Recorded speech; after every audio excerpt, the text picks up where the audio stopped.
Hello friends, कैसे हैं आप सब। मैं राहुल त्रिपाठी, किसान इंटर कॉलेज पारसौल, गौतम बुद्ध नगर। प्रवक्ता इतिहास। यहाँ पर हम कक्षा 12 के इतिहास की एनसीईआरटी की पुस्तक पढ़ रहे हैं, जिसकी तीसरी यूनिट में हम लोग दो वीडियो देख चुके हैं। आज हम इसका तीसरा वीडियो बना रहे हैं। हम लोगों ने देखा कि जो हमारा समाज है उसमें किस प्रकार की विषमताएं विद्यमान थी, और फिर जो समाज में विभिन्न प्रकार के वर्ग हैं, उन वर्गों की जीविका के यापन के साधन कौन कौन से थे, और प्रत्येक व्यक्ति को जैसा हम लोगों ने देखा कि उनके जन्म के साथ ही निर्धारित कर दिया जाता था। आप ब्राह्मण हैं तो अध्ययन अध्यापन का कार्य करेंगे, क्षत्रिय हैं तो आप शासन प्रशासन युद्ध करना आपका काम रहेगा। इस तरह से सबकी जो है निर्धारित कर दिए जाते थे। लेकिन इसके अलावा भी जन्म से भी इतर कुछ व्यवसाय थे जिसे हम लोग आज आगे देखेंगे। लेकिन उससे पहले हमारे इस YouTube चैनल को आप लोग सब्सक्राइब करिए, शेयर करिए, लाइक करिए। यदि आपको कोई समस्या हो रही हो, हमारा कैसे लग रहा है वीडियो, आपको समझ में आ रहा है कि नहीं समझ में आ रहा है, जहाँ नहीं समझ में आ रहा हो आप हमसे बात कर सकते हैं, कमेंट बॉक्स में कमेंट कर सकते हैं। यहाँ पर कुछ बच्चों ने सलाह दी कि सर आप वीडियो बड़ा बना दे रहे हैं, थोड़ा सी दिक्कत हो रही है। भाई बात ऐसी है कि मैं वीडियो बड़ा नहीं बनाता हूँ, क्योंकि वीडियो में एक निश्चित बिंदु पर जाकर के हम लोगों को रुकना होता है, इसलिए वीडियो कुछ बड़ा हो जाता है। तो भाई देखिए, वीडियो बड़ा नहीं होगा ये मैं कह रहा हूँ, क्योंकि मैं भी जानता हूँ ज़्यादा देर तक आप लोग देखने की क्षमता नहीं है। ठीक है, फिर भी हम लोग शुरुआत करते हैं।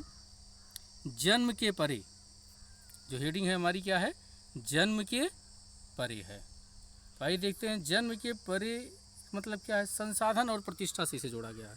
आप किस प्रकार के संसाधन को यूज कर रहे हैं और आपकी समाज की में उसकी स्थिति आपकी कैसे बन रही है।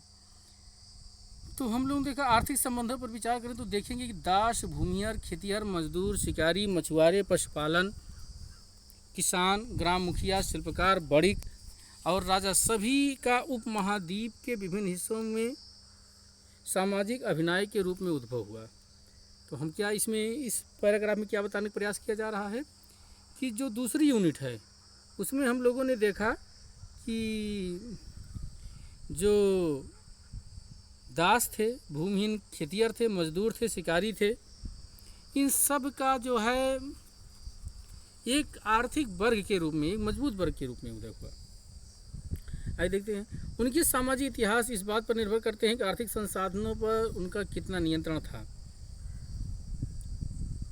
अब हम विशेष संदर्भों में इस बात का परीक्षण करेंगे संसाधनों पर नियंत्रण के क्या सामाजिक अभिप्राय हैं, उससे क्या आशा है। आइए देखते हैं। संपत्ति पर स्त्री और पुरुष के भिन्न अधिकार होते थे। कैसे होते थे, आइए इसमें बताने का प्रयास किया जा रहा है। महाभारत के एक महत्वपूर्ण प्रकरण पर विचार करेंगे।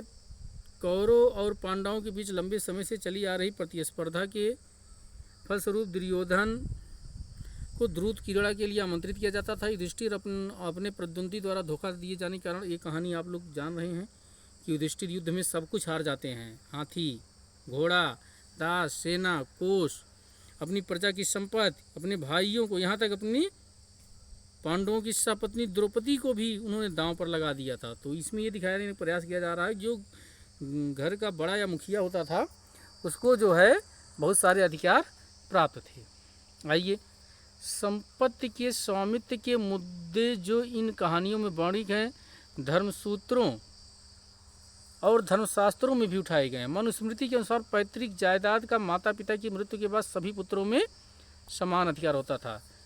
तो मनुस्मृति से क्या जानकारी मिलती है कि पैतृक जायदाद जो पिता की संपत्ति होती थी, उसमें जो है पिता की मृत्यु हो जाती थी, माता पिता की, तो मृत्यु के बाद क्या होता था, सभी पुत्रों को समान रूप से बांट दिया जाता था। लेकिन ज्येष्ठ पुत्र को, जो बड़ा पुत्र होता था, उसको कुछ ज़्यादा अधिकार दिए गए थे। किसको ज़्यादा अधिकार दिए गए थे, बड़े पुत्र को।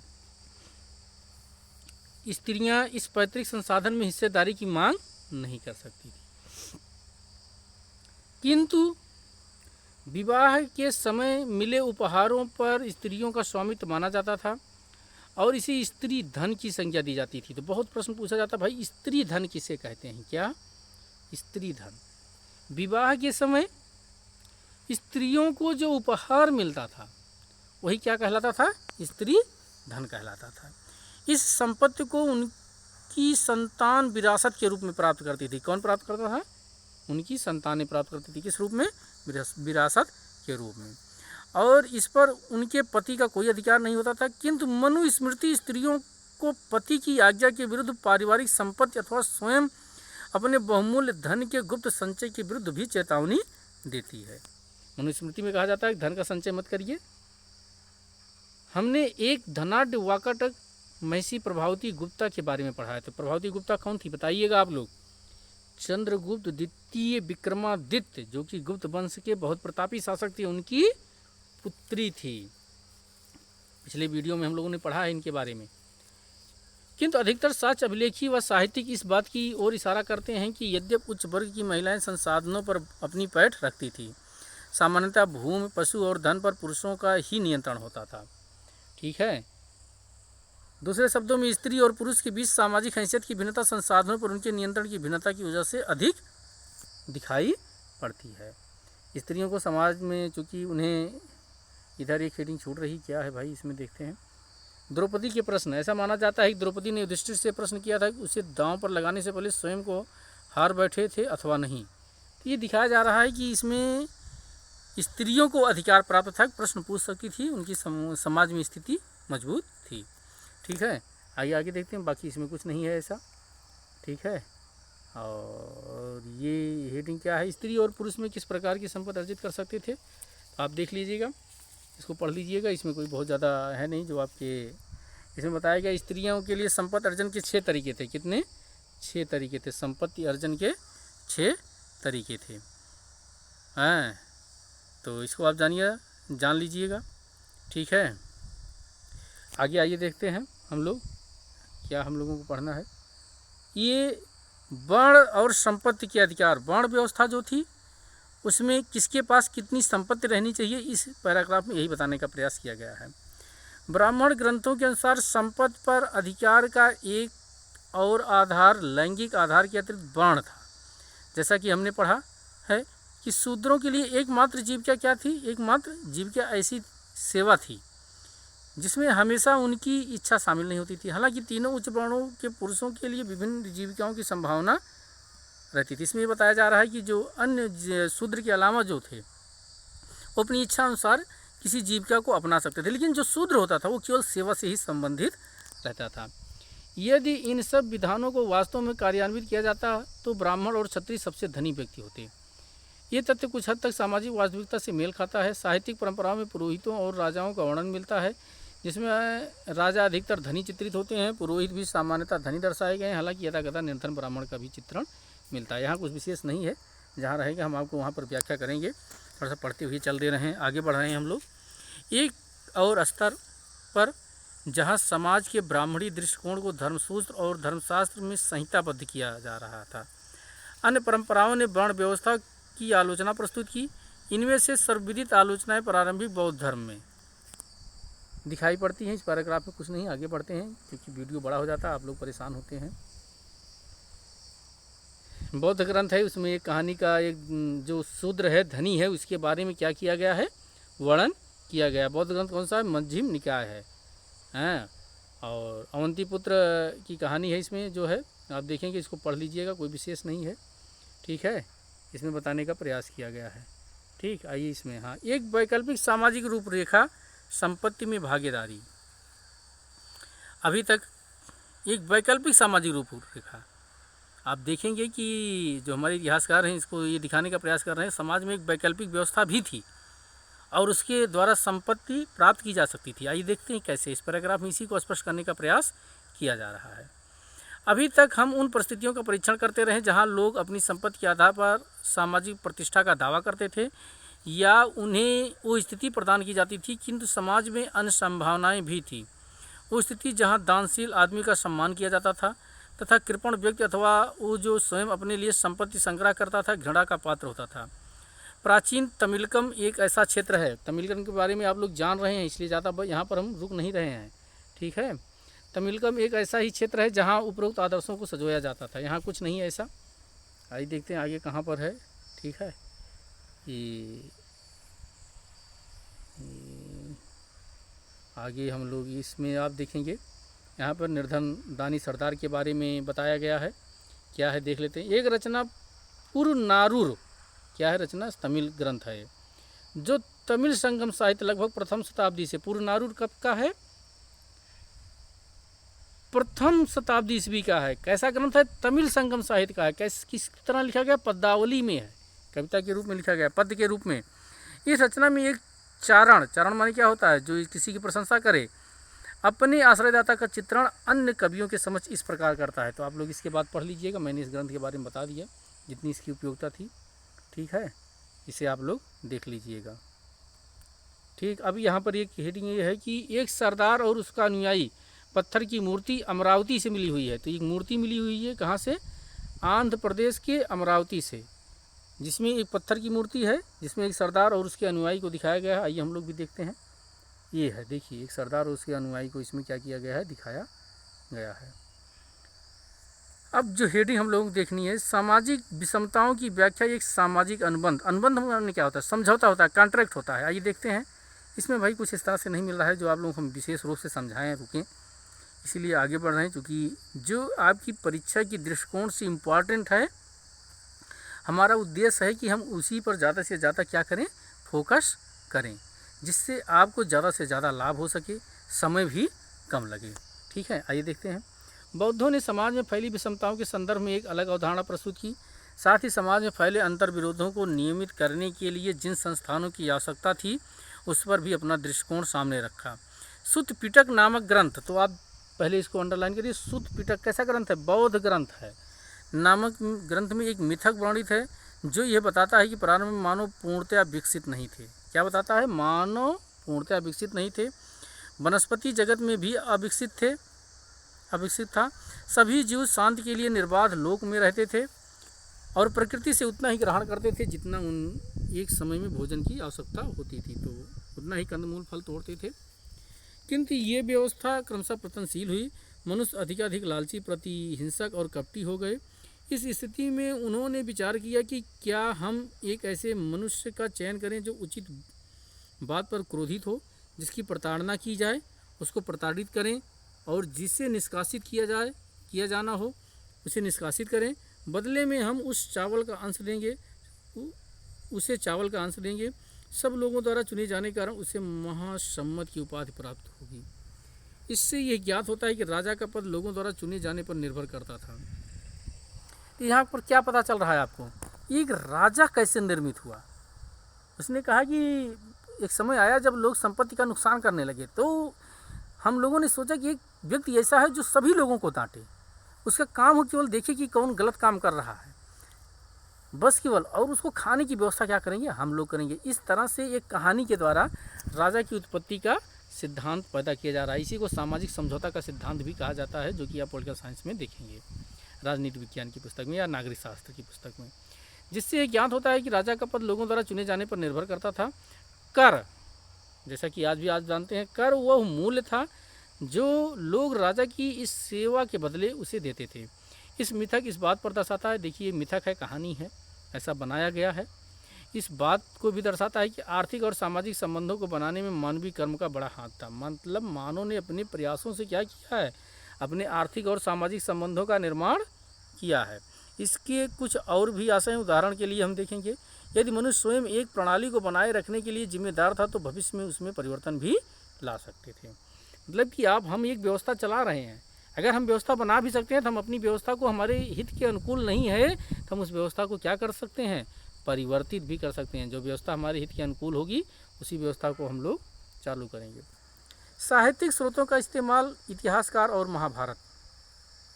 तो कुछ साहित्यिक स्रोत, जैसा कि हमने देखा कि जो 6वीं शताब्दी ईसा पूर्व से है और 600 ईस्वी तक है, इसमें हम लोग बहुत सारी सामाजिक बातों को देखा। इसका जो है स्रोत के रूप में महाभारत को लिया है। आइए देखते हैं उसकी निष्पक्षता कहाँ तक कैसे है, क्या है, आगे हम लोग यदि हम इस अध्याय के स्रोतों की ओर गौर करें तो हम पाएंगे कि इतिहासकार किसी ग्रंथ का विश्लेषण करते समय अनेक पहलुओं पर विचार करते हैं तथा इस बात का परीक्षण करते हैं कि ग्रंथ किस भाषा में लिखा गया है, पाली, प्राकृत अथवा तमिल जो आम लोगों द्वारा बोली जाती थी, अथवा संस्कृत जो विशिष्ट रूपों से पुरोहित और खास वर्ग द्वारा प्रयोग में लाई जाती थी। इतिहासकार ग्रंथ के प्रकार पर भी ध्यान देते हैं। क्या ये ग्रंथ मंत्र थे जो अनुष्ठानकर्ताओं द्वारा पढ़े और उच्चारित किए जाते थे, अथवा ये कथा ग्रंथ थे जिन्हें लोग पढ़ और सुन सकते थे, दिलचस्प होने पर जिन्हें दोबारा सुनाया जा सकता था। इसके अलावा इतिहासकार लेखक के बारे में भी जानने का प्रयास करते हैं। इसमें कुछ विशेष ऐसा नहीं है जो हम आपको बताएं, समझ विकसित करें। भाषा और विषय वस्तु इस पैराग्राफ में आइए देखते हैं। हम लोग देखते हैं कि जो साहित्यिक स्रोत थे उसकी भाषा क्या थी। जैसे महाभारत का जो पाठ इस्तेमाल किया गया है किस भाषा में है, पहले भी बताया गया है, संस्कृत में। इसकी एक आलोचनात्मक दृष्टि बताई जा रही है, यहाँ पर जो निर्मित की जा रही है इतिहासकारों के द्वारा। किंतु महाभारत में प्रयुक्त संस्कृत वेदों अथवा प्रशस्तियों की संस्कृति से कहीं अधिक सरल है। वेदों में जो संस्कृत का इस्तेमाल किया गया वो बहुत कठिन है। अतः ये संभव है कि इस ग्रंथ को व्यापक स्तर पर समझा जाता था। भाई जो चीज़ जितनी सरल होगी आप लोगों की भाषा में होगी उतना ही ज़्यादा उसे समझा जा सकेगा। इतिहासकार इस ग्रंथ की विषय वस्तु को दो मुख्य शीर्षकों आख्यान और उपदेशात्मक के अंतर्गत रखते हैं। अब यहाँ पर उपदेशात्मक शब्द का अर्थ दिया गया है, तात्पर्य क्या है आइए देखते हैं। उपदेशात्मक शब्द का तात्पर्य है निर्देश अथवा शिक्षा देना। इसको आप लोग नोट कर लेना। उपदेशात्मक, आख्यान माने जो बोला जाता है। किंतु यहाँ विभाजन पूरी तरह अपने में एकांकी नहीं है। उपदेशात्मक अंशों में भी कहानियाँ होती हैं। देखिए यहाँ पर छूट गया। आख्यान में कहानियों का संग्रह है। आख्यान में क्या होता है, कहानियों का संग्रह होता है। और उपदेशात्मक भाग में सामाजिक आचार विचार के मानदंडों का चित्रण किया जाता है। किंतु यह विभाजन पूरी तरह अपने में एकांकी नहीं है। उपदेशात्मक अंशों में भी कहानियाँ होती हैं और बहुधा आख्यानों समाज के लिए एक सबक निहित रहता है। अधिकतर इतिहासकार इस बात पर एक मत है कि महाभारत वस्तुतः एक भाग में नाटकीय कथानक था जिसमें उपदेशात्मक अंश बाद में जोड़े गए। उपदेशात्मक अंश आप जानते हैं, मैंने यहाँ पर इसकी व्याख्या किया है कि निर्देशों अथवा शिक्षा देना, निर्देश अथवा शिक्षा देना। श्री कृष्ण अर्जुन को उपदेश देते हुए यहाँ पर दर्शाया गया है। आप देख लीजिए श्री कृष्ण क्या है, ये श्री कृष्ण है, ये अर्जुन है, बैठे हुए हैं, उनको उपदेश दे रहे हैं और उपदेशात्मक भाषा में दे रहे हैं जो कि भगवत गीता में निहित है। कुरुक्षेत्र जो युद्ध का मैदान है उसी युद्ध के मैदान में दे रहे हैं। ये मूर्तिकला जो है 18वीं शताब्दी में क्या की गई है, बनाई गई है। आप लोग इसको देखिएगा, ठीक है। अब आगे बढ़ते हैं हम लोग। आगे इस पैराग्राफ में क्या है भाई, आरंभिक संस्कृति परंपरा में महाभारत को इतिहास की श्रेणी में रखा गया है। महाभारत को किसको रखा गया है, किस श्रेणी में, इतिहास की श्रेणी में। इस शब्द का अर्थ है ऐसा ही था। इतिहास का अर्थ क्या है भाई, ऐसा ही था। ऐसा निश्चित रूप से हुआ, अभी हम बाद में बताएंगे, पहले ही भी बता चुके हैं। क्या महाभारत में सचमुच में हुए किसी युद्ध का स्मरण किया जा रहा था, इस बारे में हम निश्चित रूप से कुछ नहीं कह सकते हैं। कुछ इतिहासकारों का मानना है कि स्वजनों के बीच हुए युद्ध की स्मृति ही महाभारत की मुख्य कथानक है। स्वजनों जो आपस में थे उनके द्वारा जो युद्ध किया जा रहा था, ठीक। ये अन्य इस बात की ओर इंगित करते हैं कि हमें युद्ध की पुष्टि किसी और साक्ष्य से नहीं होती है। तो आइए देखते हैं आगे क्या है इस पैराग्राफ में, बस इतना ही है। आइए देखते हैं हम कहाँ गया भाई, हम लोगों को कहाँ देखना। हाँ, इसके आगे इस पर लेखक एक या कई और तिथियाँ। इस ग्रंथ में किसने लिखा, इस ग्रंथ को किसने लिखा, इस प्रश्न के कई उत्तर हैं। संभवतः मूल कथा के रचयिता भाट अथवा सारथी थे जिन्हें सूत कहा जाता था। इसके महाभारत के सूत अथवा सारथी वह क्षत्रिय योद्धाओं के साथ कुरुक्षेत्र में जाते थे और उनकी विजय व उपलब्धियों के बारे में कविताएं लिखते थे। बस इतना ही जानिए। इस ग्रंथ को किसने लिखा, सूत या सारथी। ब्राह्मण को भी कहीं कहीं बताया जाता है, वो अपने युद्ध में जाते थे, अपने राजा की क्या करते थे, व्याख्या करते थे। ये फारसी में अनुवाद कराया गया है। देखिए जो है चित्र जो है दिया गया है।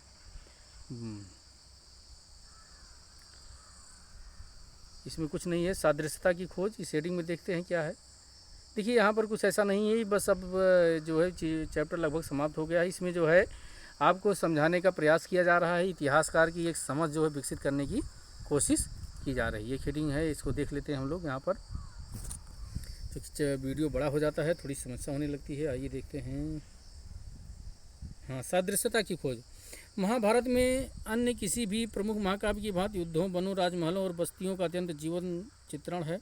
1951-52 में पुरातत्ववेत्ता बीबी लाल, तो क्या थे, पुरातत्ववेत्ता हैं बीबी लाल, मेरठ जिले में, बीबी लाल को आप लोग अंडरलाइन कर लीजिए, हस्तिनापुर नामक एक गांव में उत्खनन किया गया। क्या यह गांव महाकाव्य में वर्णित हस्तिनापुर था? हालांकि नामों की समानता मात्र एक संयोग हो सकता है। किया गया भाई हस्तिनापुर जो उसमें कहा गया है, इसमें यही बताने का प्रयास किया जा रहा है कि शायद वो एक संयोग की बात है। ठीक है, साक्ष्य मिले। हाँ, बीबी लाल को यहाँ आबादी के 5 स्तरों के साक्ष्य मिले थे, जिनमें से दूसरा और तीसरा स्तर हमारे विश्लेषण के लिए महत्वपूर्ण है।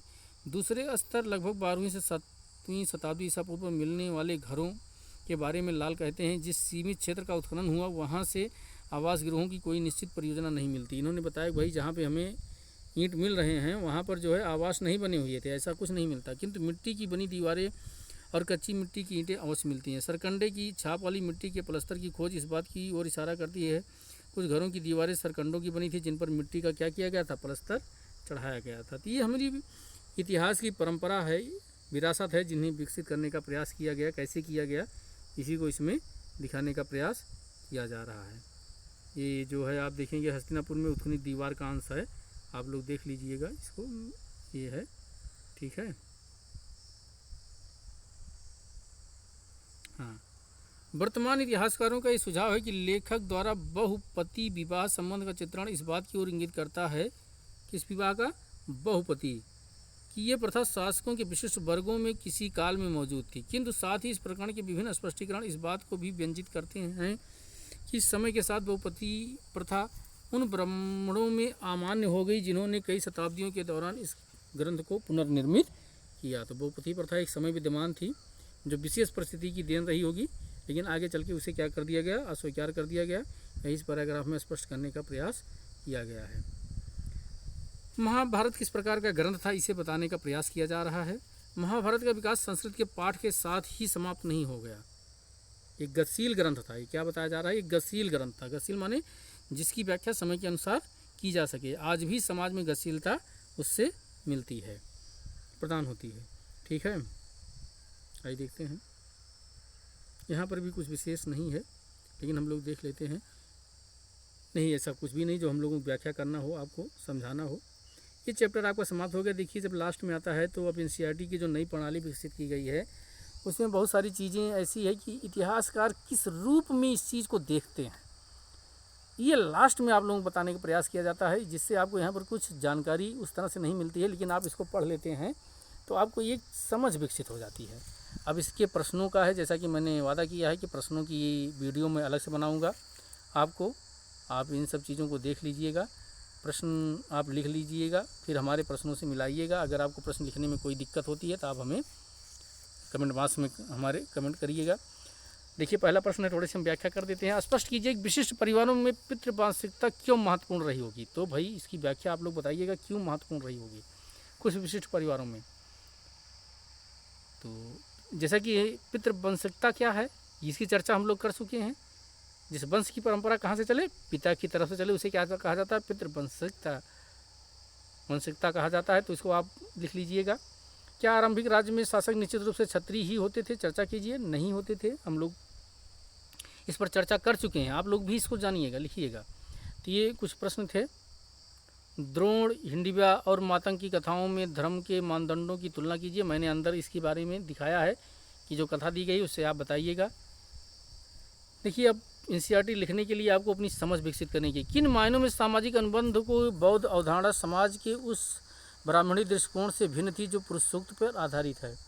तो पहली बात, पुरुष सूक्त में किस प्रकार थी इसको आप जानिए, और कैसे अलग थी। तो जन्म के आधार, जन्म से परे होती थी सामाजिक व्यवस्था, सामाजिक अनुबंध, बहुत सारी चीज़ों पर हम लोगों ने देखा। ये तो मान लीजिए है। तो भाई आप इन सब प्रश्नों को लिख लीजिएगा, बताइएगा अगर आप नहीं लिख पाएंगे। ठीक है, तो आज का वीडियो बस यहीं तक। हमारा वीडियो कैसे लगा आपको, आप लोग ज़रूर कमेंट बॉक्स में कमेंट करिए, और हमारी इस वीडियो को ज़्यादा से ज़्यादा सब्सक्राइब करिए। लाइक करिए, शेयर करिए, और यदि आपको कोई समस्या हो रही तो ज़रूर आप हमको बताइए, हम आपके अनुसार वीडियो में परिवर्तन करते रहेंगे। धन्यवाद।